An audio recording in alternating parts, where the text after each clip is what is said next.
Okay, I'm gonna get this out of the way. Firstly, there will be some potential spoilers that I will warn you well before. Secondly, if you gave this movie a bad review, you just don't understand it. If you gave this movie an okay review, then you're allowing margin for speculation. And if you gave this movie an outstanding review, then you're a genius. So does that mean I get it? Nope.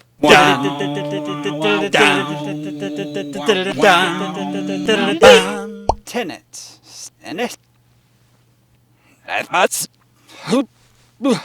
Stop that. So Tenet is the next ensemble in a slew of brain teasers that are Christopher Nolan films. Here's the thing with Christopher Nolan. If you give the guy time, he's going to make a masterpiece. There's no doubts there. Now, if he's contractually obligated to write a film quickly, then it's at least going to be okay. And so most anything that we can't explain after watching one of his movies, we understand it after 7 times of watching it. Still don't fully understand that one, though. The movie stars John David Washington, Elizabeth Debicki, Robert Pattinson, and Kenneth Branagh. Or Branagh. He did.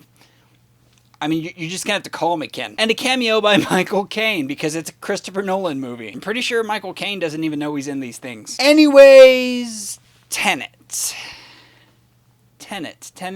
My gosh, my brain. Have you ever thought about how there are colors out there in this universe that we still haven't seen? Wrap your head around that. Here, I'll give you a minute.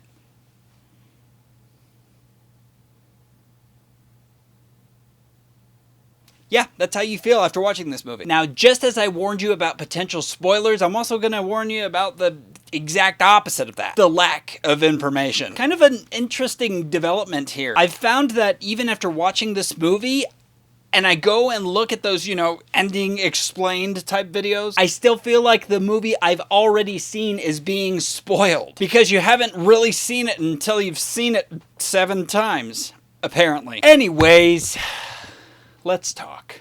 Characters. The protagonist is his name. He doesn't... Yeah, so anyways, he doesn't have a name. That guy. So that guy is trying to save the fabrics of time and space by preventing a weapons and arms dealer from using something to break reality. Extreme instant death for everybody, essentially, at the same time. And you know what? I have a secret. I like that guy. I really do. I like him. And you know why? Well, I can't tell you. Expect that after any Christopher Nolan movie. If I told you a spoiler, I'd have to kill you. A magician never tells his secrets, and neither do I. What I can tell you is what seems to be the question, the big question, among the critics. Why don't we know the man's name? Well, I'll answer your question with another question, just to be convoluted. Something that Christopher Nolan doesn't do. And that question is, in every spy movie that you have seen, do you know the name of the spy?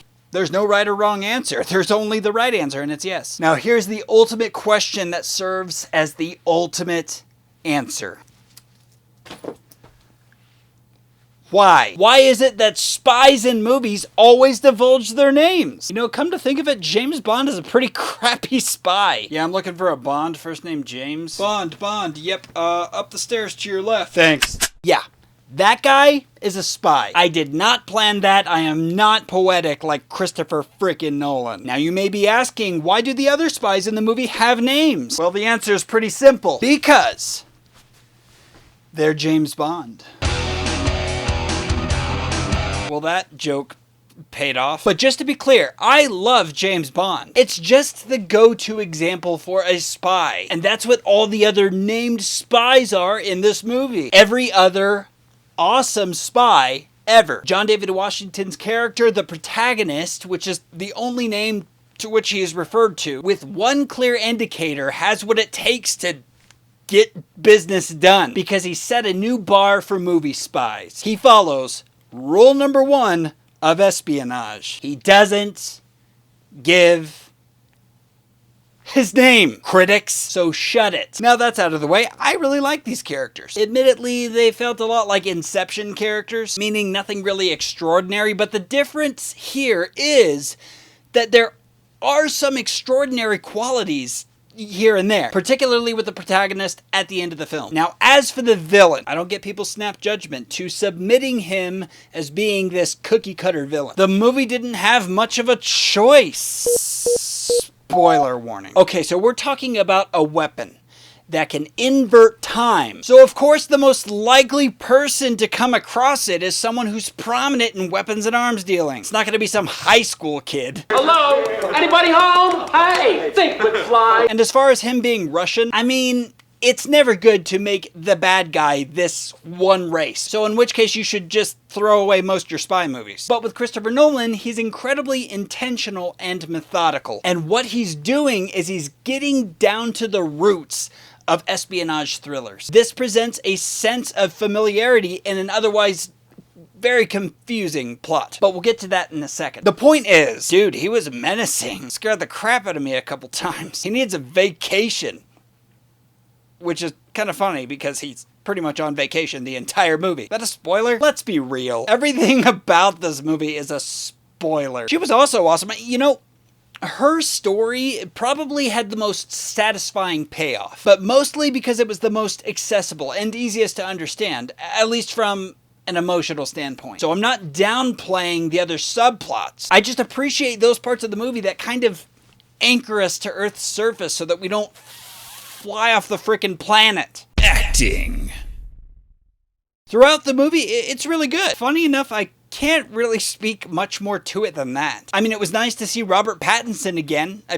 He's gonna kill it as Batman. But actually, you know, my favorite part of the movie is actually near the end. It's really quite extraordinary. It is, in fact, one of those extraordinary qualities that I was referring to earlier. And I can't help it.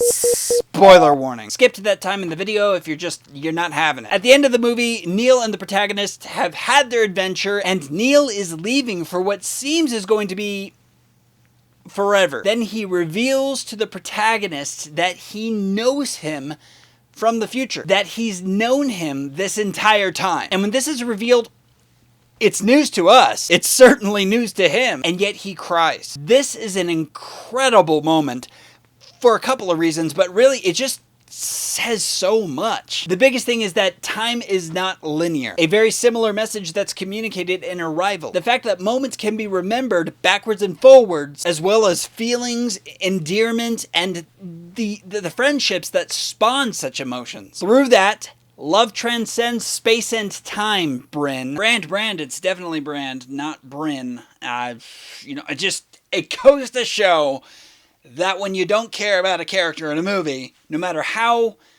amazing the movie is, you don't usually remember their name. At least she wasn't so bad that I remembered her name. Literally the only bad thing about that movie. But anyways, yeah, love transcends space and time was a message that was, albeit partially communicated well in Interstellar. In here, though, the protagonist is feeling the pain of a very dear and lifelong friend leaving him. A friend he never knew he had because he lives in our world, where we can only remember things from the past. Neil's world is inverted, where he can remember things from what we perceive as the future, but where he perceives it as the past.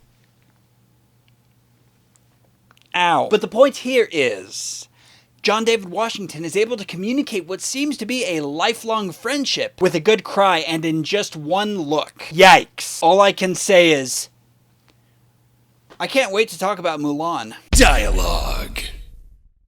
Yeah, dialogue is important in this one. And I'll give other critics this. I did have a tough time hearing people talking in this movie sometimes. But here's the deal. No one's gonna walk away from this movie saying it sucked because they couldn't hear some things. Doesn't bother me all that much, and here's my reason. I would rather have explosions and loud tumultuous noise while not hearing some things than to have explosions and loud tumultuous noise while not seeing anything. Tenet is a very visually loud movie, and although dialogue is super important, visual storytelling is important even more. Story.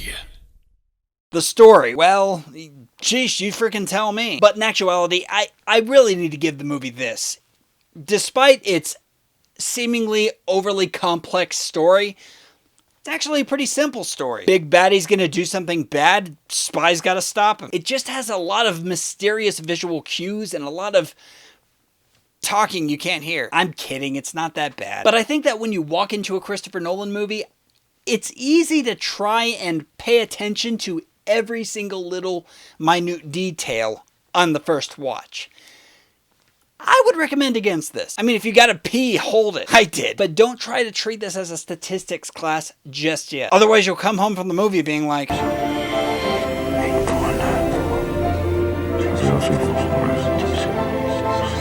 and still hate math. Sit down, enjoy the ride. Your brain will hurt, just a lot less. Predictability. Have fun with that. Moral.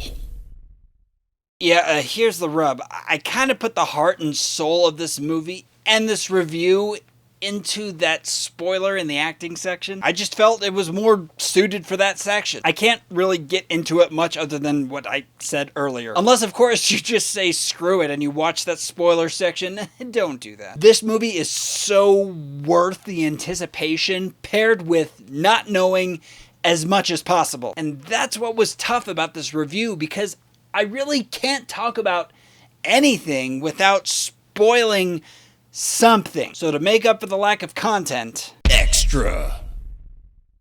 you have never seen a movie like this. Seen. It can't be understated. This whole people moving forward while the rest of the environment is moving backwards thing. Yeah, they call it inversion in the movie, and it's pretty incredible. This is the color you've never seen. Your eyes see it, and they don't know how to process it. It's a delight.